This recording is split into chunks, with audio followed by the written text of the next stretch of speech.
Mesdames et messieurs, bonsoir. C'est un réel plaisir de savoir que vous êtes toujours scotchés devant vos postes téléviseurs pour attendre votre émission de prédilection Sport 45. En tout cas, dans cette émission, mesdames et messieurs, nous parlerons du démarrage de la 41e édition des championnats nationaux de basketball, en tout cas qui s'est ouverte, la 41e édition au gymnase Maxima Tima de Makelekele.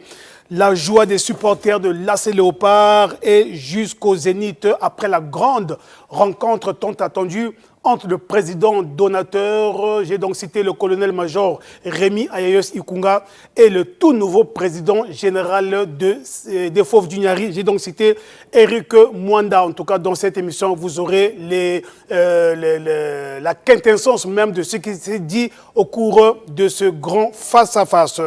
Mesdames et messieurs, nous irons du côté du plateau des 15 ans où a été lancé le tournoi de football de l'association JAD, entendu par là, Jeunesse pour aujourd'hui et demain du président Darno Tchopele. Voilà donc pour la vitrine de Sport 45 de ce soir. Il est là, Bello Kisikila, toujours présent. Bello, bonsoir. Bonsoir Donald. Quoi de neuf? Je porte très bien, tout comme les Congolais qui attendent la victoire du côté de Dolisie. Des Diables Rouges et du côté de Dolisie également. Du côté de Dolisie, il y a un événement ce week-end. Il y a un événement ce week-end. Il s'agirait de quoi exactement? Les matchs de barrage, on a le retour entre Aspect et RCB. Également aussi la reprise d'entraînement des Fauves du Niari pour la Coupe d'Afrique.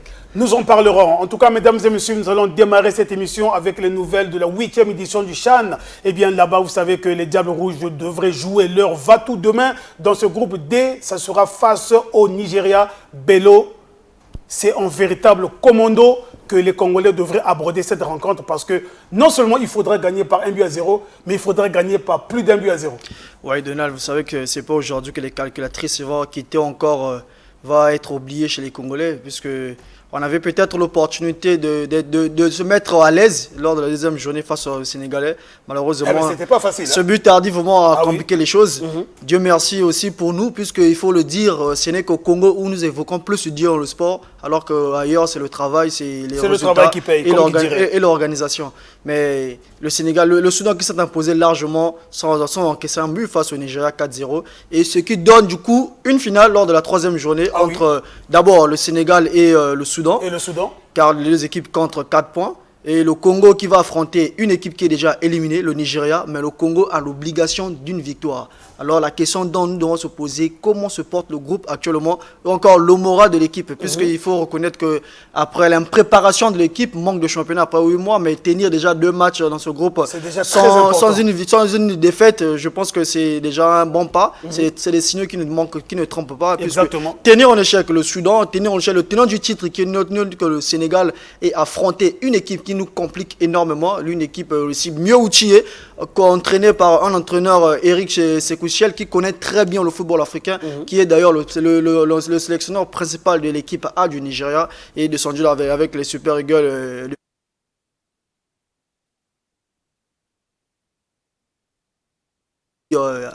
Avec 3 défaites ou encore 1 point, ils vont à tout prix jouer pour l'honneur, à question de respecter cette grande nation de football africain qui est notre que le Nigeria. C'est maintenant à nous de capitaliser les choses. Exactement. Parce que là, on évoque déjà un problème des primes. Ça, les problèmes arrivent toujours au moment où les Congolais attendent une victoire. Ça se pose déjà. Ça se pose déjà, puisque les joueurs revendiquent leur argent, puisque après les 2 matchs, nous aurons appris que... C'est tout à fait normal qu'ils le revendiquent, parce que c'est un droit. La prime tant attendue de 1 million par match, s'il y a un match nul, on les avait promis 1 million par match. Match gagné, c'est plus que ça. Match gagné 2 millions. Match gagné 2 millions. Match nul 1 million. Match perdu. Arrivé au final, après le match nul, les joueurs n'ont reçu que 250 000 par joueur. Donc les 2 matchs font 500 000. Et les joueurs, le moral n'est pas au zénith, ça il faut le dire déjà. Le moral n'est pas au zénith puisque le contrat avec l'État congolais n'est pas respecté jusqu'à présent. Et on se demande avec quel état d'esprit ils vont jouer demain face au Nigeria. Mais dans l'ensemble, moi je dois globaliser les choses, de dire que peut-être envoyer un message aux joueurs et à l'entraîneur, c'est de booster d'abord le moral des athlètes. Nous connaissons tous dans quelles conditions le Congo s'est qualifié. Après une élimination au bureau, il fallait encore revenir au niveau de la CAF et du CAS. Donc je pense que pour moi, je dirais aux joueurs d'être concentrés d'abord sur le match de demain, nous qualifier, ce qui va peut-être motiver une fois de plus encore les autorités à doubler la prime, puisque c'est possible. Ne sait-on jamais. C'est possible que le gouvernement puisse réagir positivement. Je sais qu'ils vont le faire, mais les Congolais attendent d'abord une qualification qui va sauver toute la République. Et oui, une qualification, mesdames et messieurs, qui va sauver toute la République. Mais pour se qualifier, il suffira de gagner demain à partir de 2-0 et plus. Parce qu'à 1-0, ça ne sera pas évident parce que de l'autre côté, Sénégalais et Soudanais, les deux équipes ont 4 points chacune. Alors là-bas, si et seulement si le hasard fait de telle sorte que non, ces deux équipes fassent un match nul, eh bien, ils auront 5 points chacun. Et si et seulement si nous pouvons gagner par plus de 2 buts, nous sommes au quart de finale. Ouais, ce qui est difficile et ce qui m'intrigue encore jusqu'à présent, il y a beaucoup de si dans vos propos. C'est qu'on va dire la tâche est encore plus difficile pour nous, puisqu'il faut encore des si. S'il y a un match nul du Sénégal, si une victoire. Mais le mieux, je souhaiterais que dans le match entre le Sénégal et le Soudan, qu'il y ait une victoire directe, soit du Sénégal ou bien de... Ça pourrait nous arranger. Ça pourrait nous arranger. En ce moment-là... Ça pourrait nous arranger si seulement on arrive à s'imposer face au Nigeria. Plus de 2 buts. Avec plus de 2 buts, je pense que même avec une victoire simple, va nous arranger, puisque le Sénégal, le perdant du match Sénégal-Soudan s'arrêtera à 4 points. Et voilà. automatiquement, nous allons passer à 5 comme points. Deuxième. Et je pense qu'il n'y a pas de choix demain, il n'y a pas de calcul. On ne doit pas réfléchir, aller en vrai commandé, en vraie mission kamikaze, aller pour arracher les 3 points. Et non laisser encore des points, mais arracher les 3 points. Peu importe les manières, prendre d'abord les 3 points et penser à l'adversaire après. Avec un moral saqué, comme nous l'apprenions, par manque de primes, auront-ils un moral galvanisé afin demain de jouer ce match en véritable commando face au Nigeria, sachant pertinemment que le Nigeria aussi ne souhaiterait pas rentrer à la maison bredouille. Bon, en tout cas, comme on le dit souvent, le football n'a pas de logique parce que qui l'aurait cru que le Nigeria allait prendre 4-0 devant le Soudan. Qui l'aurait cru? Donc je reviens à cette maxime sportive. Le football n'a pas de logique. En tout cas, demain, ça va se savoir. Est-ce que les Diables Rouges vont jouer ce match en victime résignée ou vont-ils évoluer avec un moral de fer? En tout cas, c'est le souhait de tout Congolais que demain, l'équipe s'impose et plutôt arrache sa qualification pour les quarts de finale. Ça sera vraiment héroïque au regard de la manière dont le 11 national s'est préparé. Une préparation on ne peut plus chaotique, ça il faut le dire, mais réussir à arracher le visa pour les quarts de finale, ça sera vraiment un exploit. Moi je pense que c'est déjà héroïque ce qu'ont fait les Diables Rouges, parce qu'à cette étape, personne ne voit les Diables Rouges jusqu'à la 3e journée se battre pour une place en quart de finale. Surtout tenir tête au tenant du titre, le Sénégal et le Soudan. Je pense que ce qu'ils ont fait, c'est exceptionnel. C'est maintenant à nos autorités de les motiver convenablement, puisque tout le monde disait que non, devant le Sénégal, le Soudan, le Congo est dernier. Le Congo partait en outsider parce que le favori du groupe était connu, c'était le Sénégal et le Soudan. Mais au finish, le Congo va encore se battre et va obliger l'une des deux nations d'être éliminée. Puisqu'en cas de victoire du Congo, ça va automatiquement bousculer le moral, soit des Sénégalais, encore des Soudanais, de se donner à fond, puisque les deux matchs seront simultanés. Il faut le éviter les calculs. Ouais, pour éviter les calculs. Donc, le Sénégal ou encore le Soudan va jouer pour la victoire, puisque les deux vont éviter à tout prix le pays hôte qui risqueront de croiser au prochain tour. Donc, je ne pense pas que le Congo va être éliminé demain. Ça, il faut être optimiste. Comme je l'étais toujours, malgré tout ce qui se passe autour de ce football, je pense que l'équipe nationale des Diables Rouges va encore redonner encore l'espoir et encore luire vraiment la joie à la République, puisque les Congolais attendent ça. Et moi, je suis impatient de voir l'équipe nationale qualifiée en quart de finale. En tout cas, nous viendrons sur ce même plateau, mesdames et messieurs, pour célébrer cette qualification tant attendue par le public sportif congolais. En tout cas, impossible n'est pas Diable Rouge. Nous allons rester dans le football. Eh bien, je vous l'ai dit dans la vitrine de cette émission, les supporters et sympathisants de l'AS Léopard de Dolisie peuvent prendre leur mal en patience. Eh bien, la rencontre tant attendue entre le président donateur Rémi Ayeus Ikunga et le tout nouveau président général de l'AS Léopard, en tout cas Eric Mwanda, a eu lieu ce lundi. Le colonel-major a saisi donc cette opportunité. Voilà les images, vous les avez sur votre petit écran.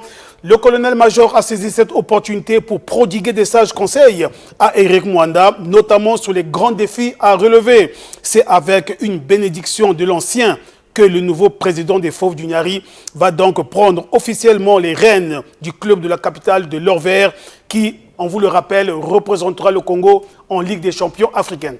Voilà, Bello, c'est ça la bonne nouvelle. J'espère que du côté de Dolisie, tout le monde est en liesse en voyant bien évidemment cette image.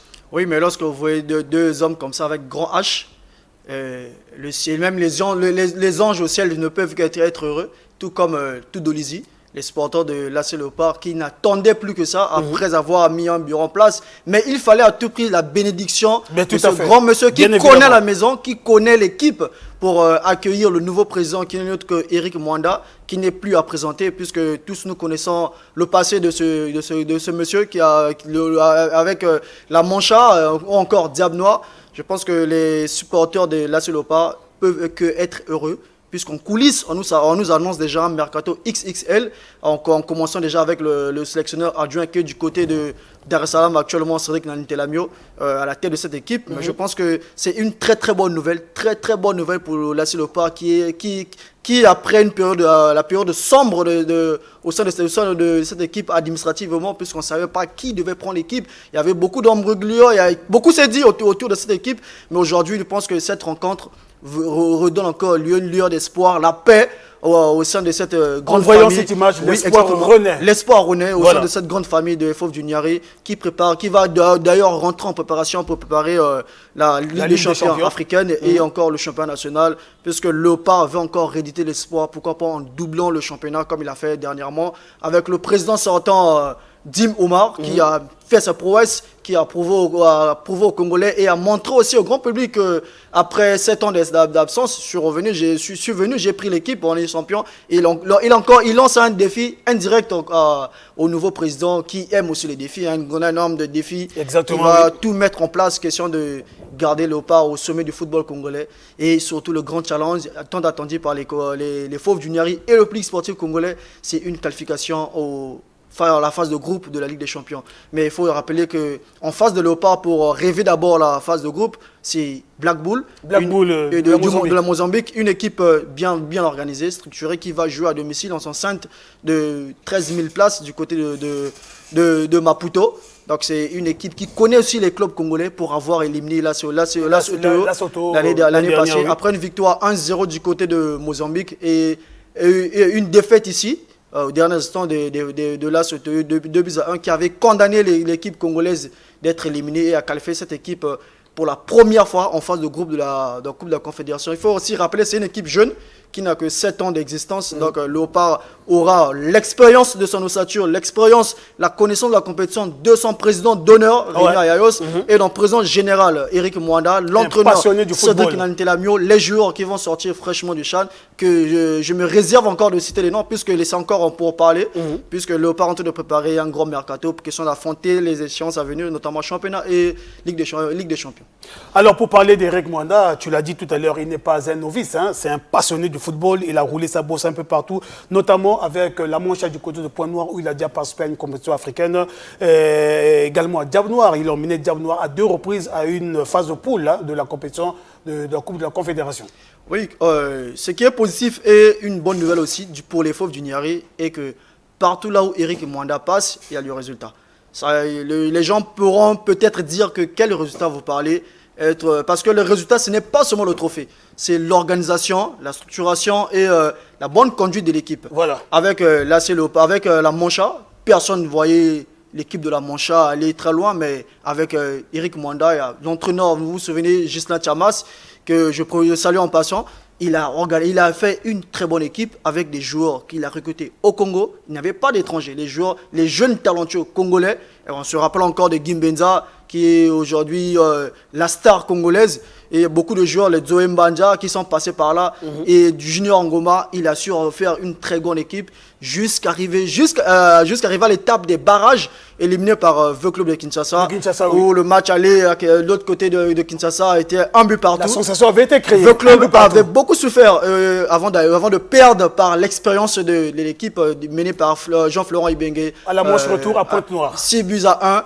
Et encore à Diable Noir, quelques temps, Eric Mwanda est revenu à Diable Noir pour qualifier pour la première fois. Ça, il faut le faire. Il fallait le faire pour la première fois en phase de groupe de la Ligue des Champions. Il ne s'est pas arrêté là. Il a encore qualifié pour la 2e fois avec l'entraîneur français Tosi Noël. Je pense que c'est un président qui connaît bien le football africain et national. Et il sait que dans le football, il sait jongler entre le football et les moyens et l'organisation, surtout la structuration. Je pense que Léopard peut être content d'avoir un grand monsieur à la tête de son équipe.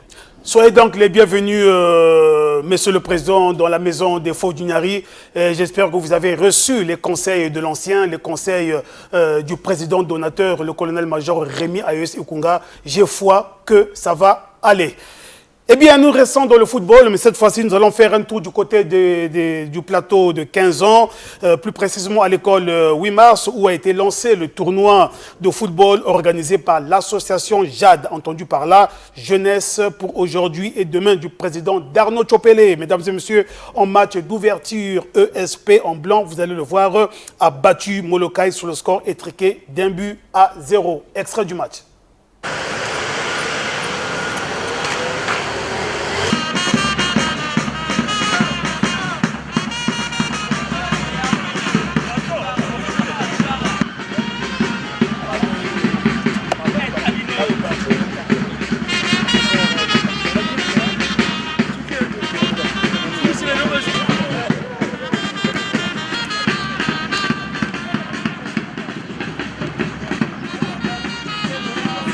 J'aimerais que tout aille dans la tête. Pas de bagaille, nous on vous assiste et je vous souhaite bonne chance à tous. Merci, monsieur Tala. C'est bon.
Mesdames et messieurs, je vous propose à présent de suivre la réaction du président de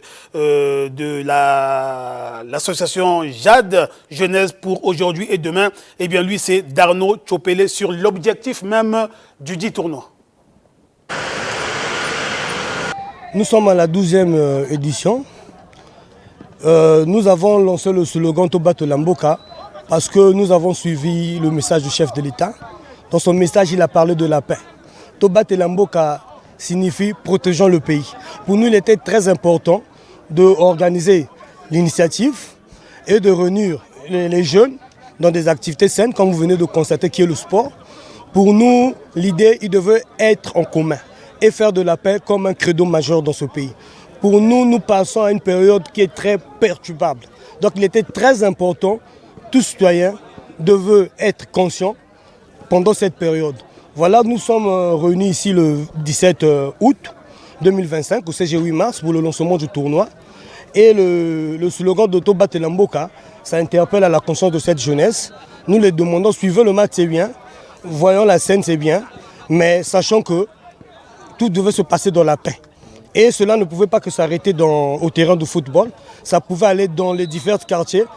Quand ils vont regagner leur quartier, pour nous il était très important qu'ils savent que la période-là, la paix est très importante. Ça devait être notre credo majeur afin que nous continuions à exercer ce qu'il faut dans notre pays.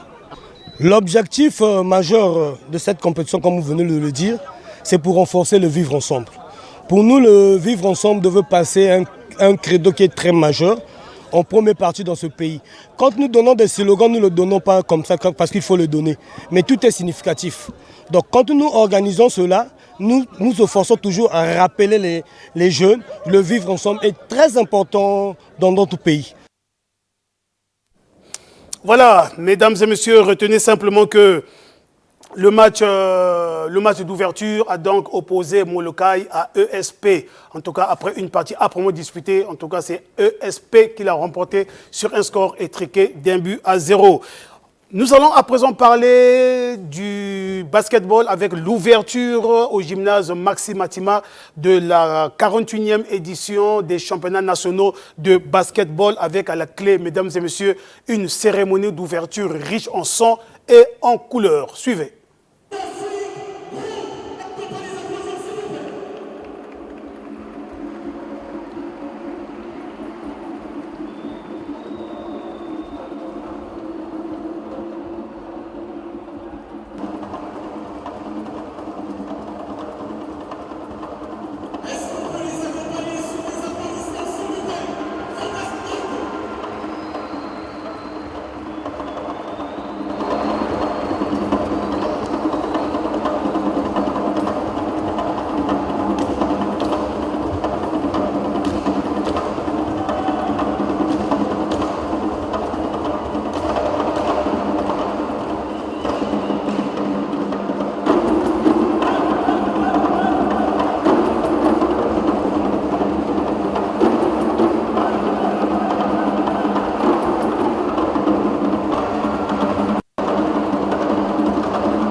Je vous propose à présent de suivre le discours de circonstance lu par le président de la Fédération congolaise de basketball. J'ai donc cité Fabrice Makaya-Matev. Les présents championnats nationaux de basketball dans toutes les catégories constituent pour le bureau exécutif un grand honneur et un immense plaisir car ils sont les premiers de notre mandat 2025-2028. Distingués invités, mesdames et messieurs, chers sportifs, permettez-moi de m'acquitter d'un devoir, celui de rendre un hommage très déférent à son Excellence, Monsieur Denis Sassou Nguesso, président de la République, pour sa vision au profit de la jeunesse et qui place le sport au centre des valeurs de la paix, d'unité dans notre pays. Nos remerciements s'adressent avec une reconnaissance renouvelée au ministre de la Jeunesse, des Sports et de l'Éducation civique et de ses collègues membres du gouvernement ici présents. Nous saluons sportivement les présidents des ligues départementales, les présidents des clubs, les anciens basketteurs et anciennes gloires pour leur implication multiforme. Distingués invités, mesdames et messieurs, chers sportifs, les championnats nationaux de cette année dépassent largement le cadre d'une simple compétition.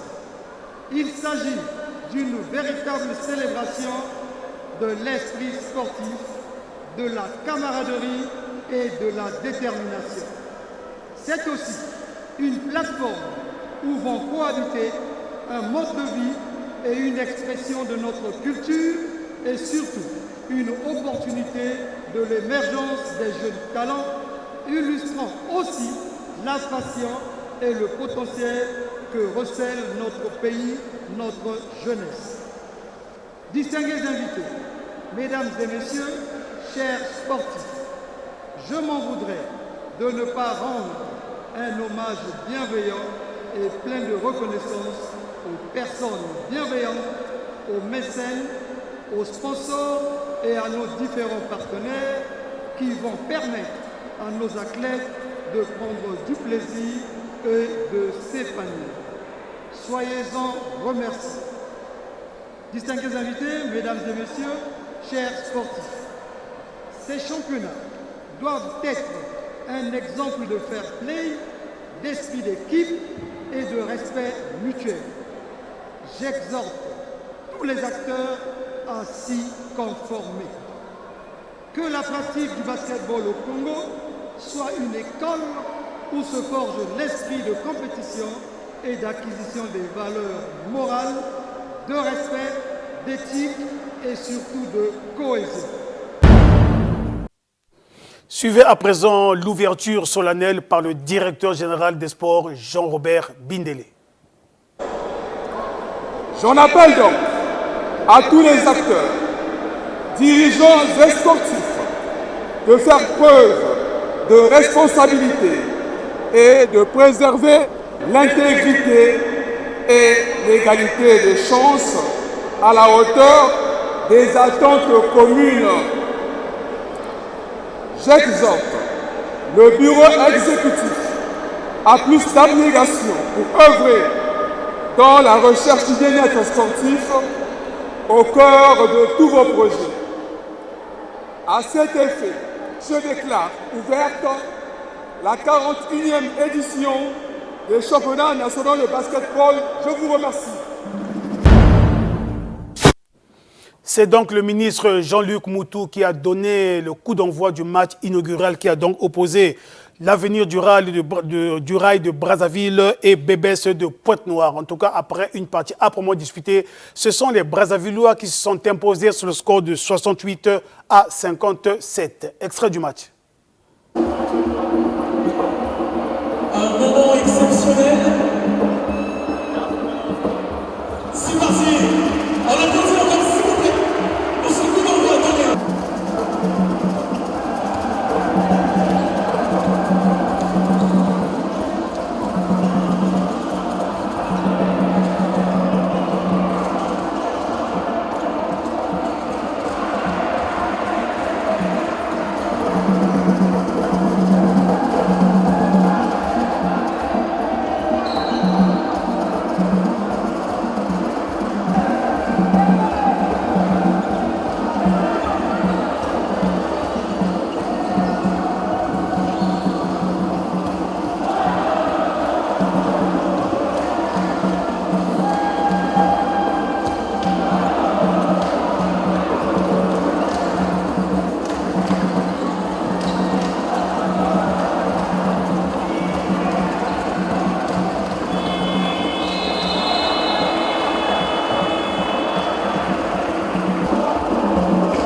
Parlons handball, mesdames et messieurs, pour dire que c'est alors Bello, lorsque le Comité national olympique et sportif congolais complote contre un candidat, en tout cas la suite, c'est le triste constat que nous avions fait au siège du comité olympique le samedi, alors que nous étions venus pour l'Assemblée générale élective du côté de la Fédération congolaise de football.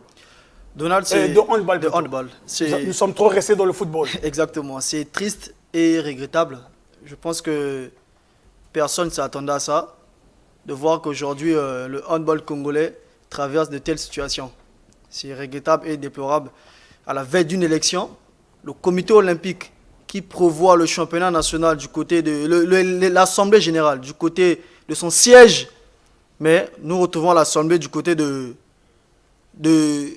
stade Alphonse Massamba Débat. C'est triste, parce que on ne peut pas imaginer que non, il y a un candidat qui était unique jusqu'à présent, se retrouve opposé à lui-même, puisque de l'autre côté, c'est la dame qui n'était pas là au départ qui se retrouve candidate.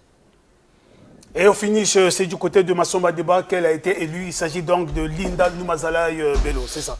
Oui, c'est du côté de Massamba Débat. Contre toute attente d'ailleurs, hein? Ça, il faut l'avouer. Oui, c'est triste, puisque si cela se passait pas au Congo, on allait comprendre. Mais quand la chose se passe à Brazzaville, au Congo, par les Congolais, par une grande institution comme le Comité olympique et sportif congolais, je pense que c'est déplorable. Avec la bénédiction, il faut le dire, la bénédiction du ministère en charge des sports. Exactement, et du Comité olympique. Puisque le représentant du ministère, M. Robert Bidele, était présent, donc il y avait la bénédiction du ministère. Et c'est criable, pourquoi? Puisque le matin, la CECAS a bel et bien notifié l'annulation de cette Assemblée nationale, de cette Assemblée. L'annulation provisoire de l'Assemblée générale, le temps qu'on règle quelques préalables. Exactement. Voilà. Malgré cela, le comité olympique a bafoué cette note de la CECAS et je me pose encore la question. Le comité olympique a bafoué la décision de son organe juridictionnel, qui n'est autre que la CECAS. Je me pose la question, est-ce que la CECAS est encore important au Congo? Est-ce que d'autres disciplines qui avaient des problèmes au niveau résolus par la CECAS vont-ils revenir toujours ou bien faire confiance à la CECAS pour l'évolution de ce sport? Et si le comité olympique pense tout faire, être juge et arbitre, je pense que c'est la naissance du grand désordre qui est annoncé au niveau du sport national. Et je pense que ce n'est pas un bon départ. Nous devons déjà tout régler cette affaire, puisque les lois de la CECAS ont été bafouées. La décision de la CECAS a été bafouée au détriment de l'IHF qui n'avait rien du tout, rien à voir sur cette élection. Et encore, le monsieur Ben Mouazaed qui a présidé cette assemblée n'était pas aussi à Brazzaville, était en Tunisie. Ça s'est passé par visioconférence, ce qui est déplorable et pitoyable. C'est pour la première fois que cela arrive au Congo. Et je pense que si nous voulons réellement l'évolution de notre sport et encore changer de mentalité sportivement, ce n'est pas de la sorte que nous pouvons nous comporter. Il faut peut-être laisser les deux candidats s'affronter loyalement pour gérer l'avenir de handball congolais, puisque là, les athlètes sont en train de souffrir. Mais Madame Noumazalaï, qui est élue présidente, est-ce qu'elle va travailler avec quiétude ou comment? Ça, c'est la question dont je me pose. Puisque d'une part, le camp Avicenne conteste toujours cette assemblée et l'élection de la nouvelle présidente, qui est logique d'une part, puisque la CECAS avait bel et bien notifié au comité olympique l'annulation de cette assemblée générale qui était prévue du côté du siège social du comité olympique. Malheureusement, ça s'est retrouvé du côté du Salavas Massamba Débat, comme si tout était préparé, un plan B, mais contre qui? Si seulement tout était juste, alors pourquoi avoir délocalisé cette assemblée générale alors qu'il fallait la tenir? La bonne heure, elle était bel et bien en place du côté du comité national olympique. C'est pour vous dire qu'il y a l'injustice au niveau du comité olympique et il n'y avait pas de transparence, puisqu'on ne peut pas comprendre que c'est vous qui organisez l'assemblée, c'est vous qui évoquez tout le temps les nouvelles commissions, mais à la veille, c'est encore vous qui dribblez les candidats pour dire qu'il y a un seul candidat. Je pense que ce n'est pas de cette manière qu'on peut gérer le sport, encore tenir beaucoup de disciplines, puisque à la tête de cette, quand même du comité olympique, il y a des cadres, il y a des hauts cadres qui connaissent bien la loi, qui connaissent qu'on ne peut pas bafouer la loi congolaise. Malheureusement, cette loi a été bafouée pour une élection qu'on ne pouvait pas aussi respecter les lois de la CECAS ou encore du tribunal. C'est un peu déplorable. Quand vous arrivez du côté du comité olympique, on vous dit carrément, ce n'est pas nous qui avions mis cette commission en place, c'est l'IHF qui a mis la commission en place. Mais nous avons là les statuts de l'IHF. L'article 9 qui dit « Chaque partie prenante doit gérer ses affaires de manière indépendante et sans influence d'un quelconque tierce. Elle doit en particulier s'assurer que ses officiels sont élus conformément aux principes démocratiques pour chaque mandat. » Qui a nommé M. Ben Zaïd? Pour le comité olympique, c'est l'IHF. C'est triste. C'est triste de voir des grands messieurs se comporter de la sorte. Ça, c'est de la masturbation intellectuelle, Donald. C'est terrible, puisque le comité olympique se comportait de la sorte. Niez d'abord que ce n'est pas eux qui ont mis cette commission. Et lorsque vous lisez l'article de l'IHF, c'est le jour et la nuit. Donc on peut comprendre s'ils veulent dribbler les intellectuels congolais, les penseurs et les connaisseurs de handball congolais pour se pencher de l'autre côté de Mme Noumazala. Le samedi, mesdames et messieurs, nous étions du côté du siège du comité national olympique et sportif congolais où devrait se tenir cette assemblée générale, malheureusement constatée. Nous avons assigné le comité national olympique et sportif congolais afin d'obtenir la suspension provisoire de la tenue de l'Assemblée générale élective prévue pour demain. Ce samedi 16 août, siège du Comité national olympique et sportif congolais, nous y sommes pour le constat. Il est 10h10, la banderole annonçant l'Assemblée générale élective de la Fédération congolaise de handball déjà en place. Mais le siège du Comité national olympique et sportif congolais, où devraient se tenir ces assises, hermétiquement fermé, et l'avocat du candidat Avicenne Zikou peut constater. Vous constaterez avec moi que la salle du Comité national olympique et sportif congolais est fermée. Et donc c'est la décision, la sentence que la Chambre a rendue. Cette décision rendue ce matin à 9h a prescrit de façon claire la suspension de l'Assemblée générale élective de la Fédération congolaise de handball. C'est une sentence rendue après une procédure d'urgence. Et cette décision-là s'applique illico presto. Et qu'adviendrait-il si cette Assemblée générale élective venait à se tenir tout en bafouant la dernière sentence de la CECAS, malgré la notification juridique d'un huissier de justice? Maître Yvan-Éric Ibouanga a répondu à cette préoccupation. Dans l'hypothèse invraisemblable et inadmissible où cette Assemblée générale élective de la FECOHAND se tiendrait en dehors de la salle locale, le siège même du comité, eh bien ce serait une élection nulle et de nul effet.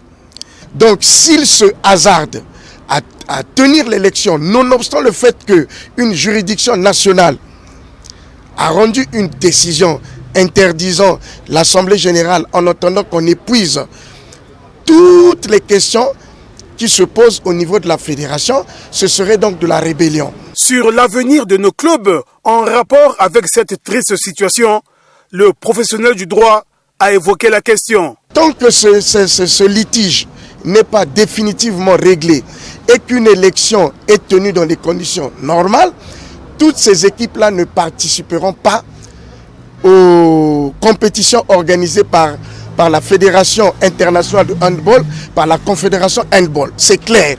On croise les doigts et on attend l'issue de ce feuilleton qui n'en finit décidément pas.